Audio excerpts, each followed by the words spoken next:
Ta-da!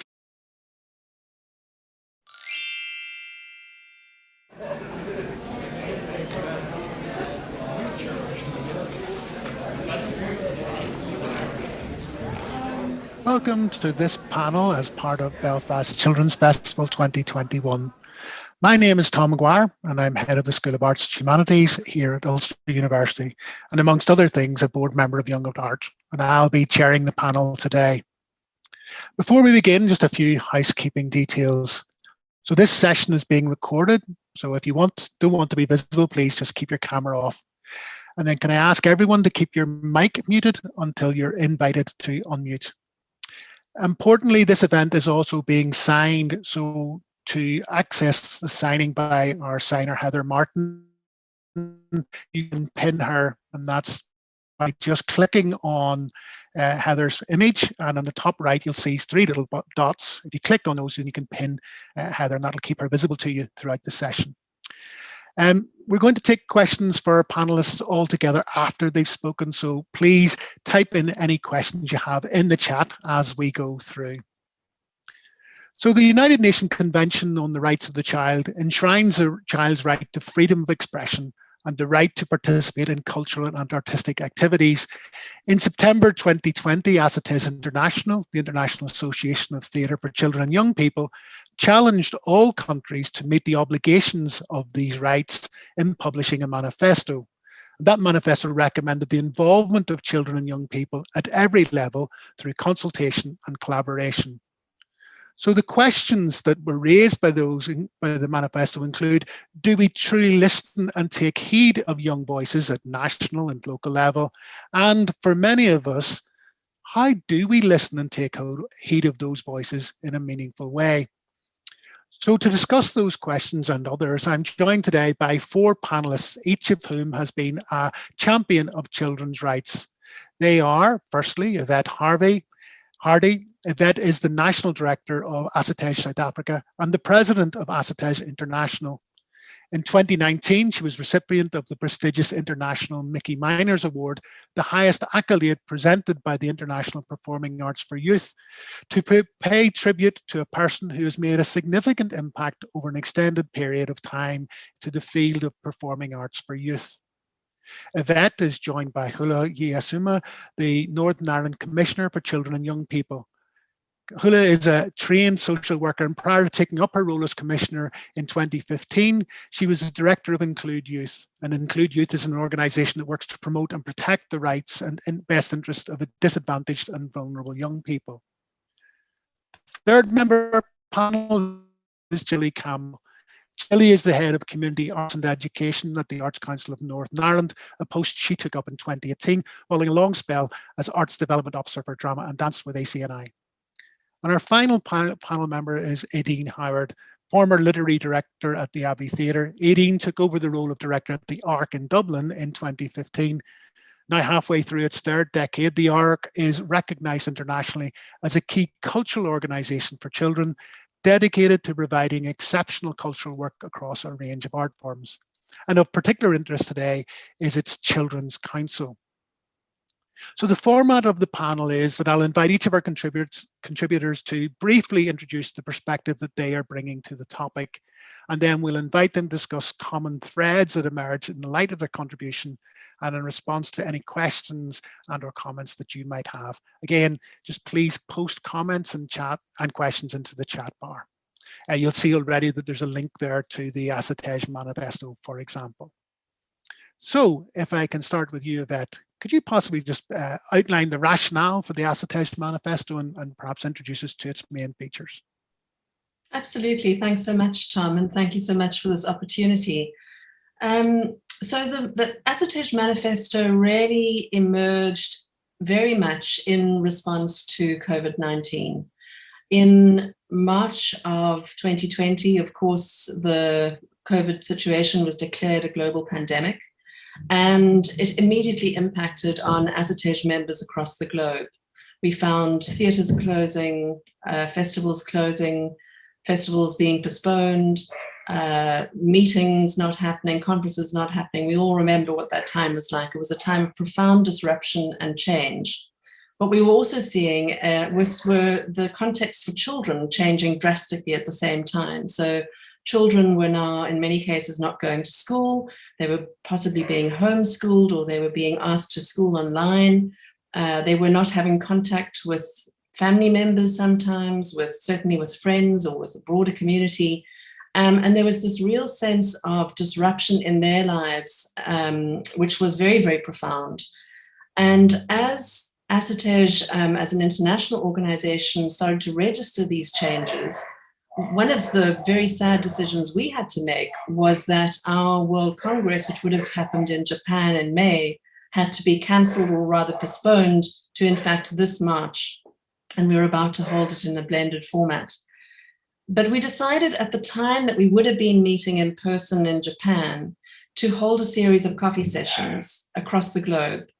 And we had more than 30 of these coffee sessions during a very concentrated period where we were literally listening to the stories, the experiences of artists in very, very different contexts. And everybody was saying very similar things. Everybody had very similar concerns. Obviously, there was a tremendous sense of loss in terms of one's own practice, one's own capacity to engage with the audience, one sense of what the future held.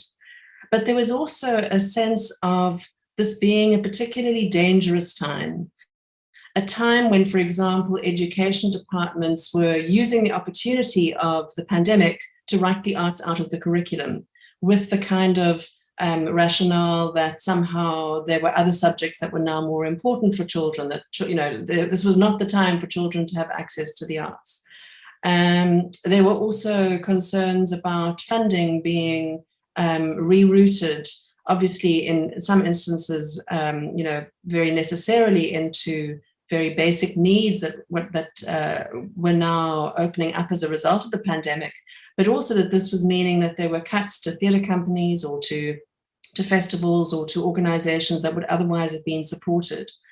And as we heard people share their vulnerabilities, literally from every part of the world, we realized that we needed to find an instrument that would somehow raise these concerns in a way that we could all embrace. We understood that no manifesto that we could write would ever be able to speak, equally and appropriately to every aspect of every context. But we wanted to write something that would be broadly acceptable to our members. And we were able to invite more than 100 people to be part of this process of writing.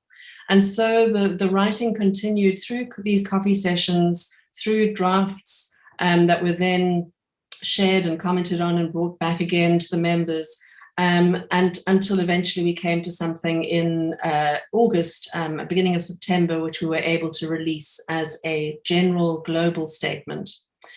When we were making the statement, though, we also had to acknowledge that, for example, the language that we might use in this statement could not be necessarily globally inclusive. One of the issues that we ran into, for example, was how do we speak about children with disabilities? Are they disabled children? Are they children with special needs? And all of these terms carry very particular connotations and very different connotations in different cultural contexts. So we always would have someone in the room who was jumping up and down and saying, this particular thing is not appropriate for us. We could never say this. So in the end, what we said was, well, let's try and make something which is as broadly appropriate as we can. And let's also give our members the freedom to shift the terminology if they need to. I mean, put that proviso into the document. And also to say that, in your particular context, you may feel that the lobby needs to go strongly towards national government, for example, or towards the Ministry of Education.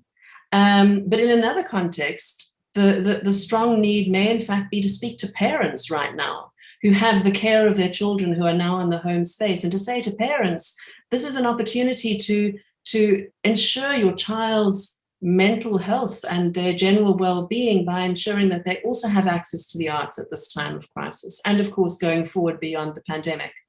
So it's very much a document that we have foreseen as a kind of a template where each national center of Assitej or each organization that is wishing to use the document can refer to it, can also tailor it to their particular context and needs, can emphasize what is important to them, what is relevant to them. But in the end, I think the values that are embodied in this document, are sort of strongly present throughout. And those include some of the things that you've already alluded to, Tom. Specifically, of course, this idea of children's voices, that children need to be heard, they need to be listened to, they need to be part of whatever decisions it is that we are making about them. I think another thing that we found very important for us was that this couldn't just be a document that said, you will do X, or governments stand up, or political parties stand up, all those sort of external forces that, we are very quick to blame. We wanted a document that really also looked inwards, that said, what can I as a citizen do? What can I as a parent do? What can I as a member of Assitej do? What will we as Assitej International do? So in as much as there are these guidelines and very strong kind of promotional suggestions for the different areas, there are also things that we have undertaken to do. And I think that that's a very important part of the manifesto, that it really is a statement of action from our side, as well as for us calling on all these different parties to act in response. Thank you very much, Yvette. That's very strong and introduction to it. Can I just ask one thing? If, as you were drawing that up, you had a vision of what success might look like, did that ever, I suppose, come together as a thing of, if people were to take this up, what would be different? I think one of the things that we had a vision of was something exactly like this, that there would be more forums globally where these issues were being raised, and that we would be able to encourage stakeholders across a range of contexts, not just the arts context or the education context, which is where we tend to quite narrowly position ourselves. But in fact, that we'd be able to have a far more wide-reaching conversation with role players across the board. I think the other thing that we really were looking for was a document that would feel that it was empowering to people.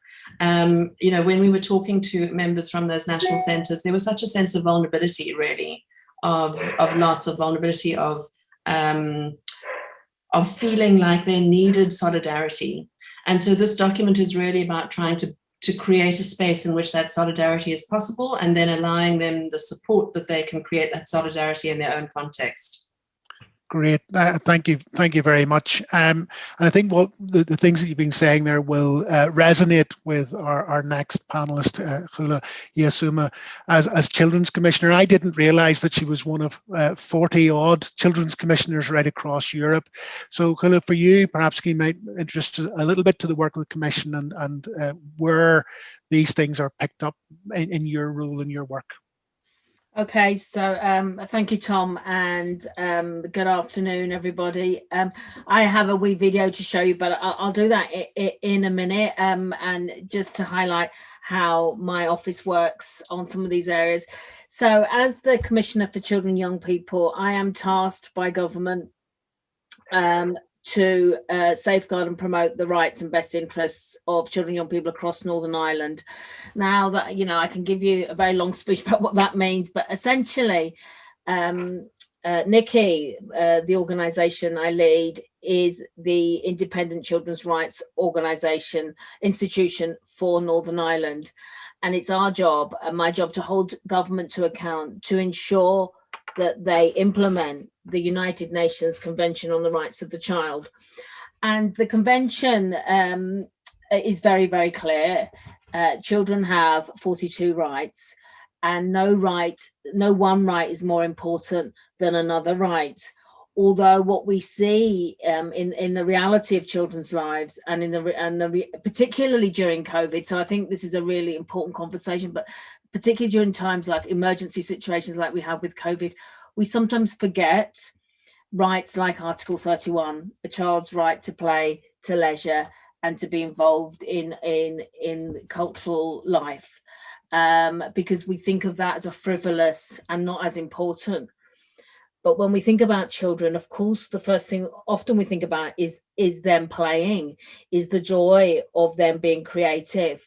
And the convention is very, very clear about that. It's very clear that all rights are equal and that children require them all, which is why it's very welcome to see in the manifesto the national governments are urged to develop cross-departmental strategies around the well-being of young people, because that's what knits everything together.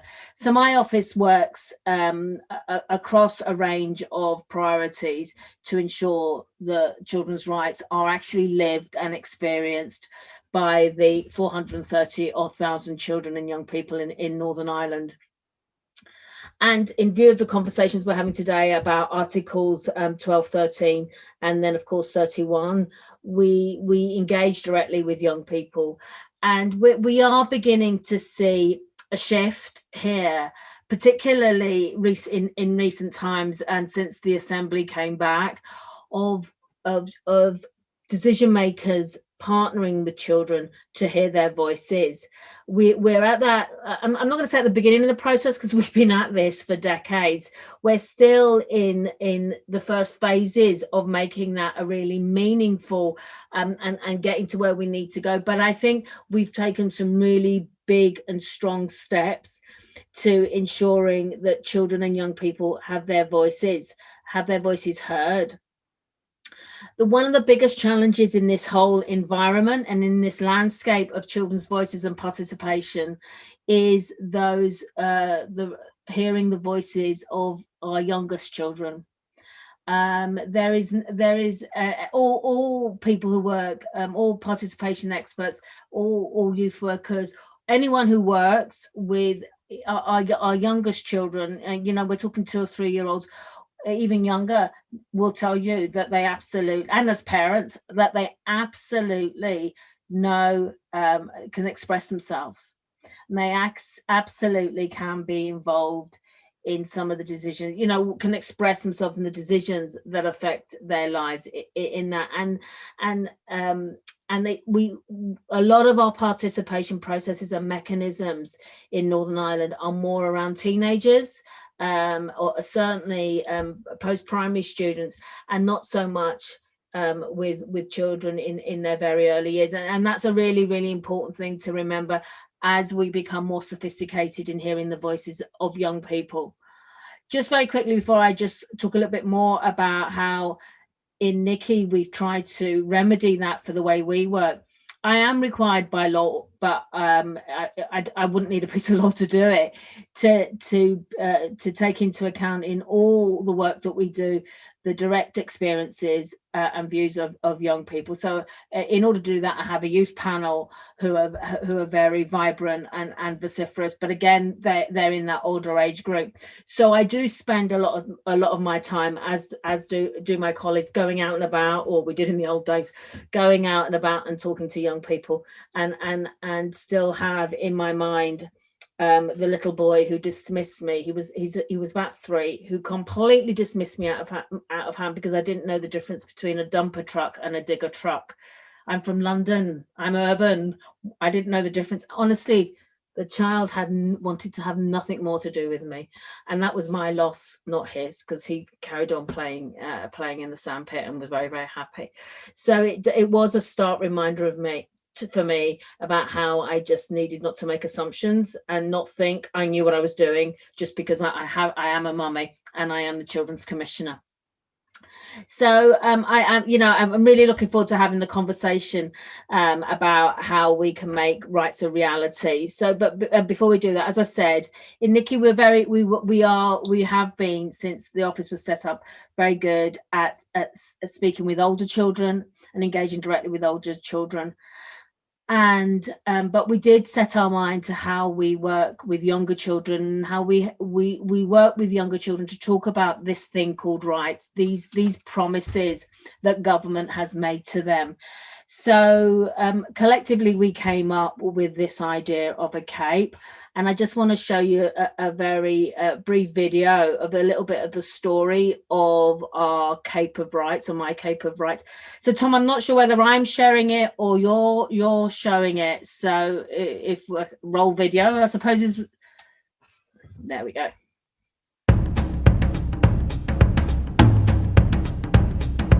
All right.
So thank you for all the comments about that, and the way we use that cape, or I use that cape when I can stop teachers and play workers from knocking the children over to get to it first, is we let the children just come to it, and they pick their favorite picture, and then we talk about what that picture means for them and what their experiences are. And the cape is zoned around various areas of their rights. That was all about play, and there's a well-being, there's a family life, there's a safety one, and there's a health one, I think. And so it's just been a great thing to have as a way of opening up the conversation with the youngest children with regards to their rights, how they experience, and particularly how they experience them in their local community and what they have to say about them. So that's as much as I wanted to say in my opening, Tom. Very happy to take questions. The Cape, I go with the Cape. It's going to be part of the divorce proceedings when I leave Nikki in 2 years' time. We'll fight over custody of it. But it's got 180 drawings have been put on it by a very clever woman in Belfast, but drawings from children from all over Northern Ireland. It's a very, very precious thing. But like I said, just one way that we engage directly with young people. Lovely, and just you can see the delight that people have in just seeing another way of finding out creatively what children think, what their experiences are. So then just turn it to Gilly Campbell, and I suppose as our principal funder in Northern Ireland, the Arts Council has a certain, I suppose, necessity of listening to children, and really, how do those children's voices resonate within your work at ACNI? Well, thanks for having me today. The voice of the child, I think we all agree, is crucial to arts participation, engagement, and particularly the devising and creation of arts projects. As decision makers and policy makers with agency, we need to ensure that we perhaps recalibrate or review the expectations that we have of children, give them more credit, more ownership, give them the power over artistic and cultural decisions affecting them. ACNI, the Arts Council, we provide funding on the basis of inclusivity and access. So quite simply, organisations or projects funded by ACNI must be inclusive, and the projects specifically for children and young people are required to provide high quality engagement or participative opportunities for those children and young people. We need to be assured that children are at the centre of all creative decisions affecting them. I'm shortly going to show a video of an organisation that we fund. The organisation is Brassneck Youth. They're a theatre company for young people based in West Belfast in an area of social and economic disadvantage. The company is led by Alison McCrudden, and she brings in professional artists and facilitators to work with the children and young people. The group is funded by a cohort of funders, including us, Belfast City Council, BBC Children in Need, Halifax Foundation. We fund them because they provide high quality access opportunities for some of our most disadvantaged children and young people. And since lockdown, they have been providing free drama tuition every single week. I think they closed for 1 week over Christmas. The impact of this is really quite significant because these children engaged in these online classes and workshops have received no other consistent source of engagement during the year, not even through school. We're assured that the quality of arts engagement is high and the children are developing skills right across the board in acting, voice, physicality, character, etc. When I thought about this panel today and the makeup of it, the content, the themes, I realised that there is an onus on me, on us, to bring the voices of children and young people to this platform today. They should have representation. They are crucial to this discussion. So who better for you to hear from than them, the kids of Brassneck Youth, telling us why the arts are important to them and particularly how they feel about the arts. So I'm going to ask, I think, the brains of this panel today, which is Megan. Which is Megan, yes. Yes, sorry, Tom, if you wouldn't mind. I know exactly my place, thank you. Rolling the video, please. How do you think that would make you feel? Anybody? Maybe your hand, as always, was up first. So just unmute yourself and tell me. It would make me feel sad because if I wanted to be an actress, then I can't because I don't have any experience. Mm-hmm. So you wouldn't be able to get any practice? And do you think that's fair? No. Why not? Because people are people and other people can do as much as other people can do. Lovely, Mimi, thank you. Sally? I think it would be really hard because, like, if you think of us today, I really like drama. I love it. And if that never happened, I don't really think I know what I'd do. So I kind of agree with Mimi on that one. It would be pretty sad, and I probably couldn't even cope with it. You wouldn't be able to cope without art in your life. Yeah, and drama and all the. And you love art as well, don't you, Sal? Yeah. You love drawing, and you're a great drawer, aren't you? Yeah, I also like singing and acting. Yeah. Okay, lovely, Sally. Thank you. Maddie? I would feel really disappointed if my family couldn't afford it. And not just that, if it wasn't for people in our area, I would feel hurt because everyone is different. But that doesn't mean that some people in a different area can't go to the drama. And also some people express their feelings during drama, so it would be really hard on them. And if you would kind of lose your love for drama if you didn't get to go, or if you like never got to see plays and stuff, you would never really know like how it actually felt. I have that video, a longer version of that video, but essentially I'd asked Alison to ask the kids directly. This was, I think, last Saturday at their class, if they could just talk about why the arts are important to them. And I think, I mean, I should declare here, I have skin in the game. One of those voices was my daughter. But I think, you know, what was really important was I underestimated whether they'd be able to articulate why the arts are important to them. And I have to give credit to Alison because she just immediately said, no, I'll ask the question. I said, well, okay, if you can't, no, I'll ask it, no problem. And she just asked the question. And I have to say, at least another 10 kids gave really quite powerful answers.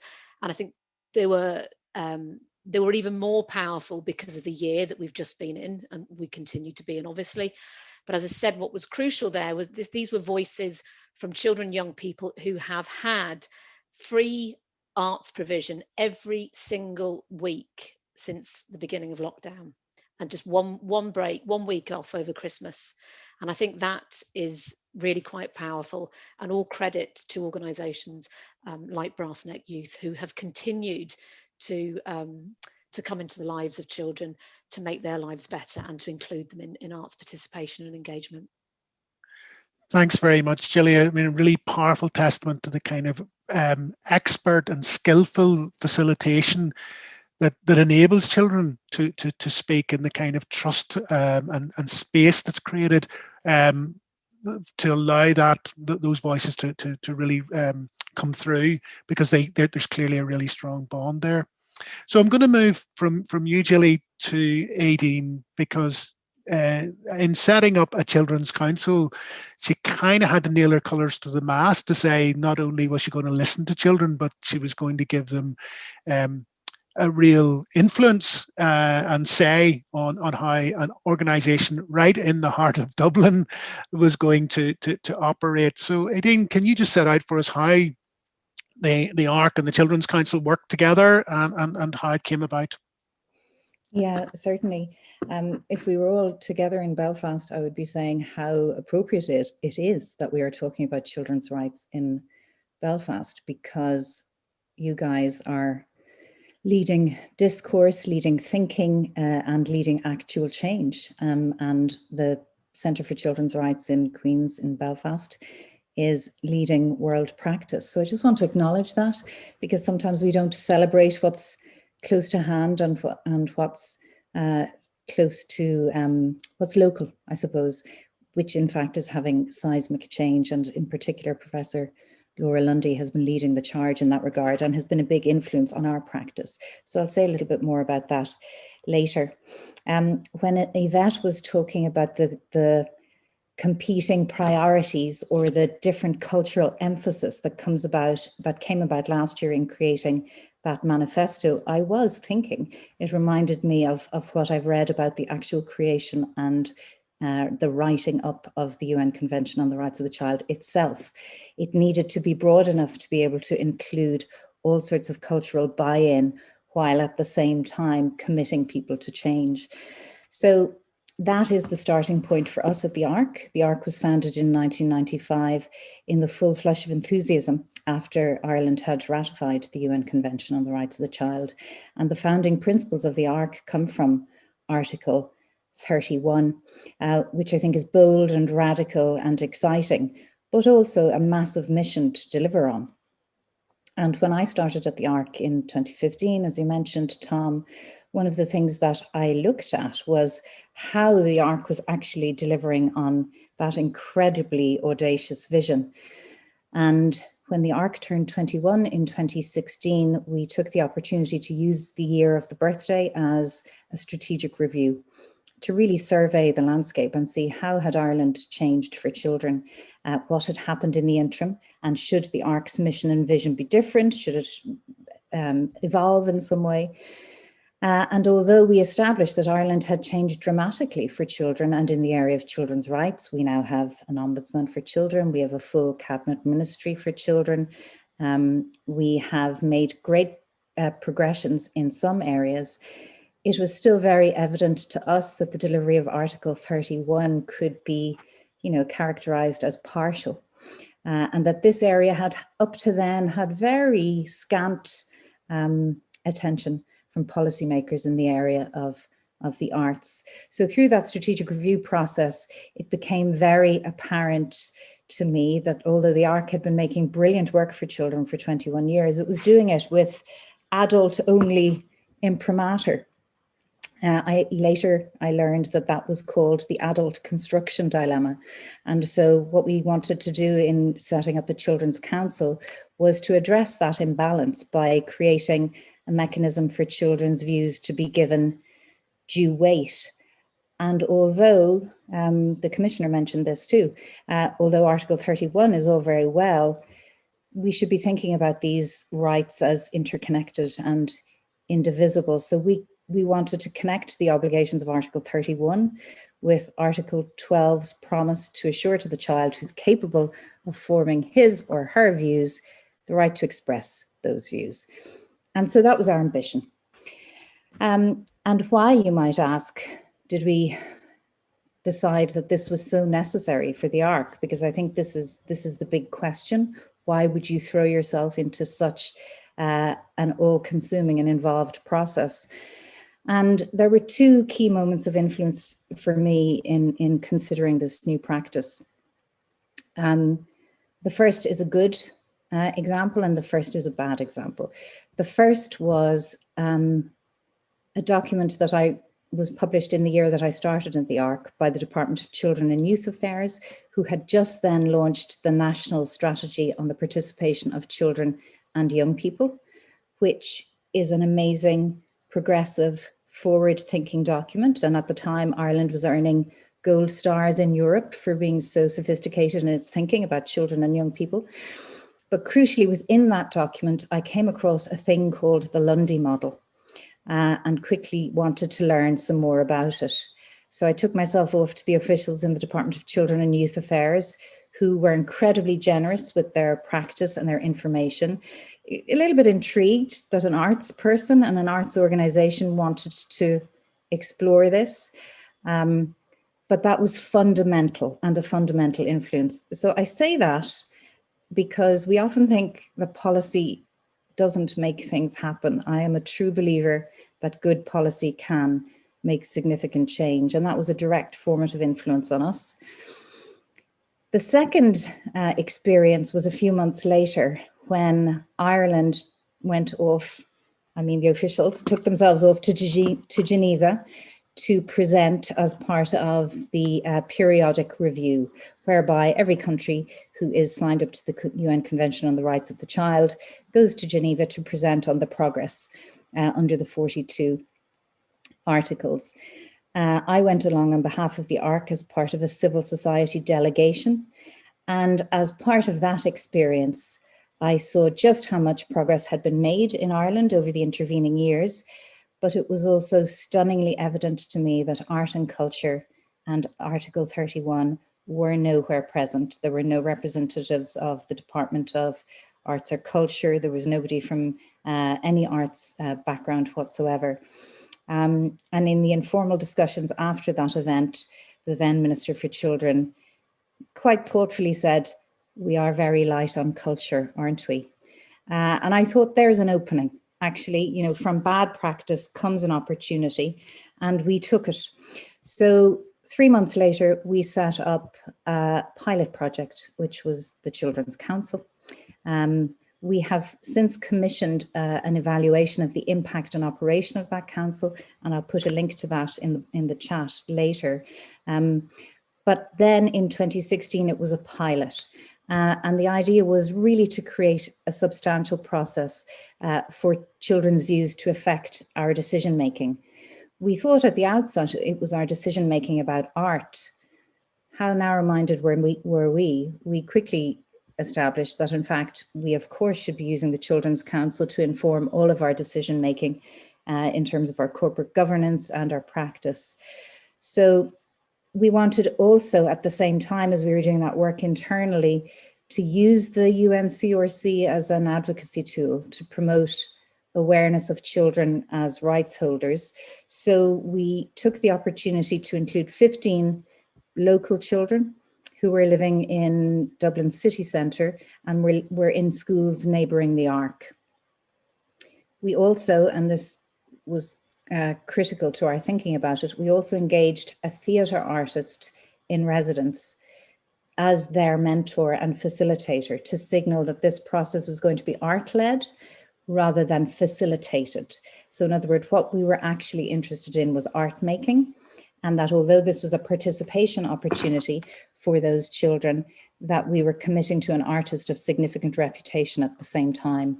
I can talk a lot more about that because there are tensions around the professional art making side of things, having equal status with children's rights, I think. But for us, we have managed to make that particular aspect work. So we ran the pilot until 2017. And on that basis, we quickly decided that it was strong enough to include in our overall practice. And it is now an integrated part of what we do. As I say, I commissioned a report in 2019 to effectively ascertain just how rights respecting were we. We thought we were, but we really wanted to interrogate whether we really were operating as efficiently as we might. And we did establish that where we needed to do better was in completing the fourth part of the Lundy model, which is about feeding back to those children about how they in fact had made change or how they in fact had created new thinking. That was a challenge for us because once those children graduated, they were no longer working with us. So we have now set up an alumni project whereby we can have ongoing engagement with those children. But talk about listen, this that's Tom, but I think I'll put the materials in the box and we can take questions as they arise. Because I think you've touched on a number of things there. And first of all, just to acknowledge that Professor Laura Lundy from QUB is in the audience today. And it's the first time I've actually had a chance to acknowledge it. Laura and I met through mutual friends, neither of us knowing who the other one was. And I didn't know that the Lundy model had anything to do with her. I just knew it was Laura. So this is my chance to acknowledge that I now realise who I was talking to. And if I'd realised, I would have been kowtowing a lot more than I was at the time. So let's think a little bit. We've got a question in here. So just about the interplay between children's own perspectives and the best practice around children's developmental needs and rights, and then the artist's work and development in respect to young audiences. So I suppose, how do you, when you've got an artist who's commissioned or paid to do a body of work, where does the children's rights and perspectives come into that art process when you've got a highly trained artist? And Aideen, if I can start with you, because you've obviously commissioned an artist to start with, but I think it speaks also to Gilly in terms of what's going on with Brassneck. You've got professional artists working with children, and I suppose for the sector entirely, Yvette, how do we retain the artistry of the professional artists and involved children. So Aideen, maybe just to start with you. Yeah, I think it is all about where you start. Where, in theatre making, they call it, where do you make the dramatic incision? In other words, where does the play start? And in terms of creating a collaborative process, it is about where do you start. If you start too late, then nobody is served. In my experience, artists have often spent decades trying to establish their own authority, trying to establish their own authorship of their own work, and trying to establish acknowledgement for that great work. So that's often a starting point. Often it has been a struggle for an artist to get to the point where their artistic decisions are already the primary ones. And I wouldn't take that for granted. And in my career to date, I've often been the one advocating for that. But if you are going to actually initiate a new process whereby children are equals and are treated as co-creators, then you would want to be starting way back. In other words, you need to be creating a process from the very outset. Otherwise, you risk the possibility that children are being brought into something to give it a sign off or give it an imprimatur or to make it look child-centered, when in fact it may have been conceived long before they were part of the process. Okay, so Gilly, for you as a funder, how does that operate? Because you talked about your statutory kind of obligations. So as you're encouraging this, where does it sit with you as the principal funder for lots of organisations? Well, I think I would echo a lot there that Aideen has said in terms, I think, of the starting point. And I think particularly when you're looking at building relationships, and again, as you said, Tom, about trust with artists working with young people, this isn't something where you can just parachute artists in and then kind of work with the kids, tick a box, and then abandon them and never see them again. There needs to be proper planning, proper consultation. There needs to be a meaningful relationship. And I think when it comes down to it, an organisation needs to work with artists that they know will work really well with kids. I mean, Alison, for example, at Brass Neck Youth, I mean, there are clearly a wealth of artists that we have here in Northern Ireland who, particularly, during lockdown, were doing online work, who she could, provide employment to. But she picks the right artists, the artists that she knows will work well with the kids. Plus, some of these kids will buy and sell you. They're not going to, they need to feel that the person coming in to work with them, deserves to. That there is a kind of a level of mutual respect, and that there this kind of hierarchy of artist and child or participant is somehow kind of I think erased. I think we need to look at a kind of a collective understanding and an agreement about how you're going to work. Establish what you need, establish the right skills. And there have been projects. I mean, there are projects all the time where perhaps that connection, that partnership hasn't worked, and they've had to revisit it, look at bringing in different artists, different facilitators. But I think everyone has to kind of agree a partnership, a way forward that works for both. And Yvette, in terms of where Assitej is, I mean, TYA, a sector characterised as for children but written and made largely by adults, almost as a distinguishing feature.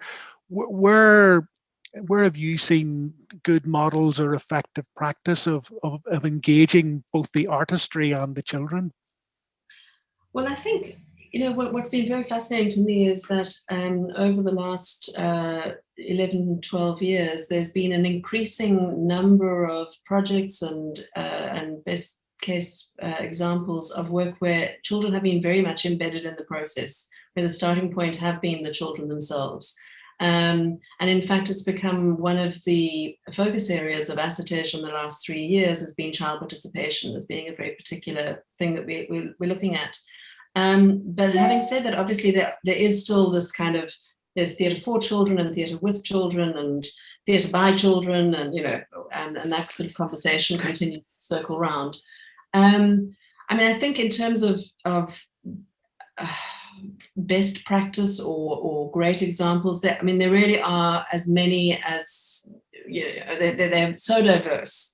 But what I found really interesting are the cases where people are working often in very what's the word I'm looking for? Unsupported environments, where environments are where people do not have a lot of resources, where the project does not have a lot of money.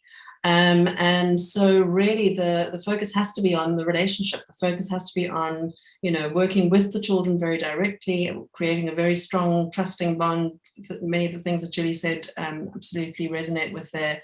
And then allowing the work to spring from that. And I think, as an example of an organization that's been doing work in that area now for many years, Chipawo in Zimbabwe has been doing extraordinary work with young people, with very little in the way of support. And yet they found a way of really engaging children from the youngest ages through to young adults in the processes of making art together with adult artists. So I really look at examples like that, and I'm very inspired by them, and feel like the rest of the world can learn quite a lot from what's happening in those kinds of contexts. And Koulla, one of the things I think for you is, in policy terms, is giving a child's voice doesn't silence all the other voices in the room. So can you say a little bit more about how we interpret the inclusion, and that there are about the limits around that? I think, and that's a really important point, because I was listening to this conversation. It's about what are the expectations that we place, that of the piece of work that we're doing and the engagement that we're doing. And sometimes we label something participation, but Yvette has very well described very well that actually this sort of engagement, listening to views of young people, including young people in our work, should become routine and embedded. But as Aideen was talking about the artists and I was going to say how precious they are, but of course it's their life's work, and they want it portrayed. It's about being clear what is the role of the artist in the engagement with young people. Are they there to be a conduit to help children express themselves, or are they there to do a piece of art, to educate and communicate? So and this is something Laura would say. Professor Lundy. I'll doff my cap as well. I'll find a cap and doff. But Professor Lundy would say that it's one of those, like, children are experts in their lives, but they are not the experts in their lives. There are a number of experts in the lives of children, young people, and so that conversation about what next and the steps that, of course, their voice has to be heard, and as pure in as pure a way as possible, but within the context of all the other things, of all the other voices, their parents, their teachers, their social workers, if they have them, their youth workers, and then the politicians, because there are a number of considerations, financing being one of them, and also that children are vulnerable because of their age. They do rely on us to keep them safe. So it's about how you don't set them up by saying, this is your voice, you have the right to a voice, but that means what you say will be. That's not always the case. It's often a negotiation, and never, whenever you're doing anything like this with young people, never set them up. Always be honest with them about what is achievable, about what it is, how big that blank canvas is, and where that will stop. It'd be great if it doesn't, but we need to be honest with them, because that's where the feedback becomes really important. Because if you say, no, we couldn't do any of that, they'll feel so let down that but we could do this for this reason, and we couldn't do that for these reasons, is where that conversation doesn't stop. So I suppose it is about saying children are experts, but so are a number of others. And it's at that partnership, collaborative, it's partnership with children going forward, remembering though who the adults are. So that suggests that there's a very specific, and Gilly, you've alluded to it, and Aideen as well, that there are specific capabilities that we required when we're working with children, and we're working with them particularly. So where do you learn it? Aideen, you said you went and studied when you were putting your policy together. So what are the sources of training, support, mentorship that will allow artists to develop that capability if they haven't already got it? Yeah, I partly went off to study so I could have rows with lawyers and policymakers, and so they wouldn't, poo-poo me as an arts person who shouldn't be listened to. So it was really with that in mind, as well as actually being able to activate what we needed to do at the ARC and being able to disseminate it, when I'm somewhere else, so that we were able to actually write up a proper model. But in terms of training, I would say it is really predicated on whatever practice the artist is involved in. It is not something that should be conceived of as separate from the process. There is very good training available in Hub na Nóg, which is a state-supported organisation through DCYA and through Feroiga. So I can dig that out and put it in the chat. And that's a very good sort of broad starting point to give people a general understanding of the kinds of pitfalls that the Commissioner has just outlined, the kinds of places where things can go wrong, where everybody thinks they're, doing something wonderful together, but actually you're making hard decisions, which is what art making and collaboration is all about. Great. Gilly, in terms of the sector, given that this is now becoming much more of an imperative for us, and that we do involve young people, where would someone starting out or turning to this for the first time, where could they be supported in Northern Ireland? Well, I think there are a number of courses or workshops that are delivered at various points. I mean, perhaps not so much in the last year, but with organisations such as Theatre and Dance NI.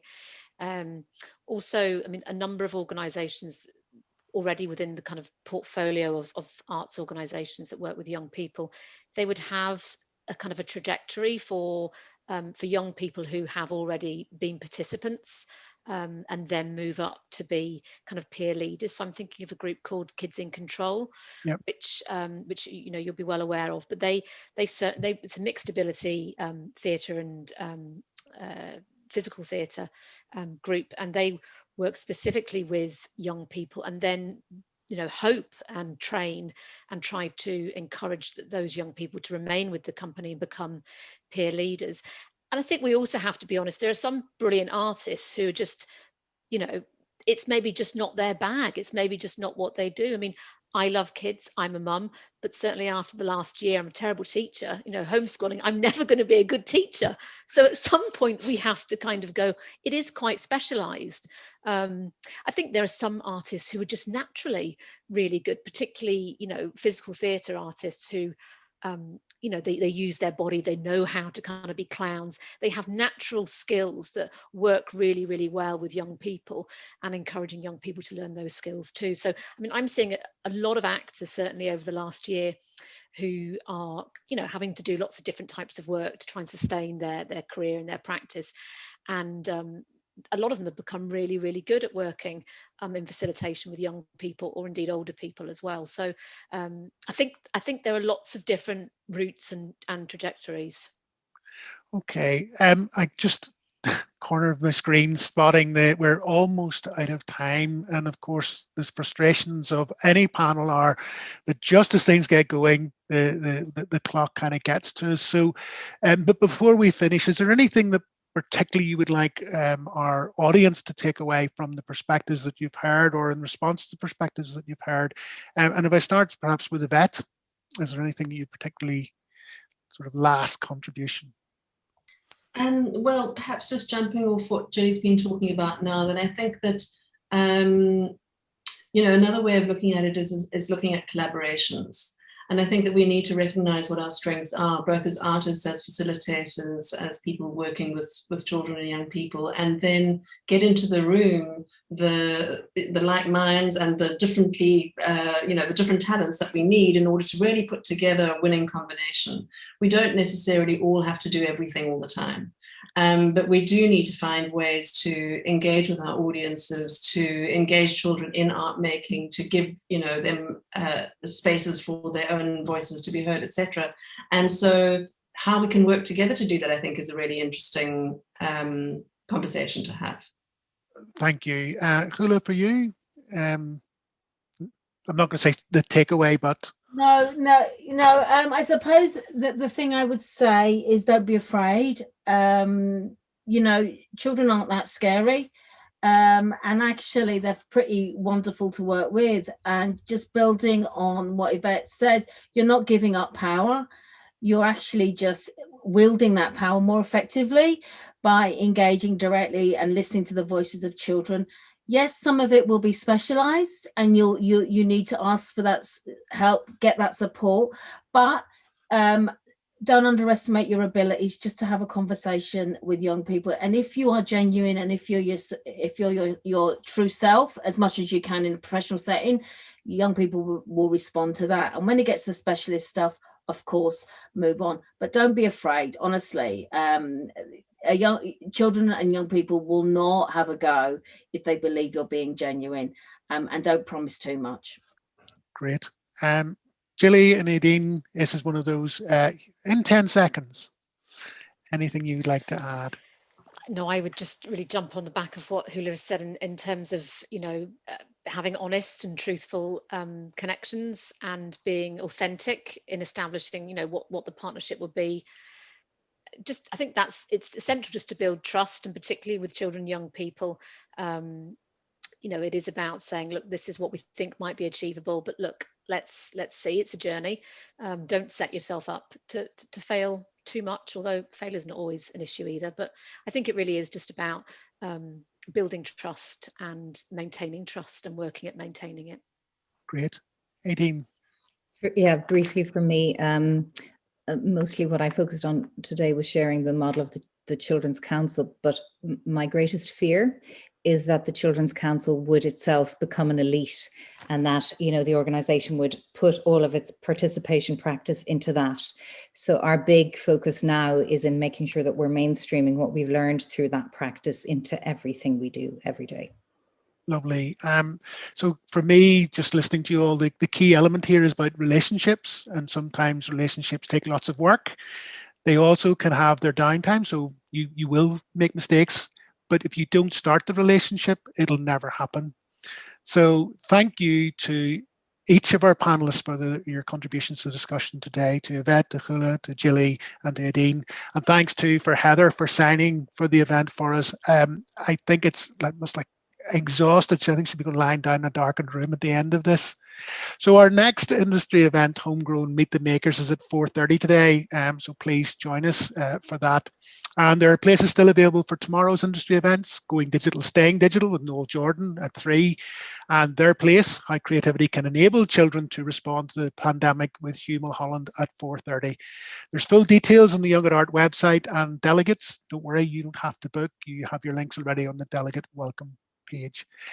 Thank you everybody for joining us, to our panelists, and for you, our audience. Keep safe. I was going to say Slán Abhaile, but you probably are already Abhaile, so enjoy. Cheers for now.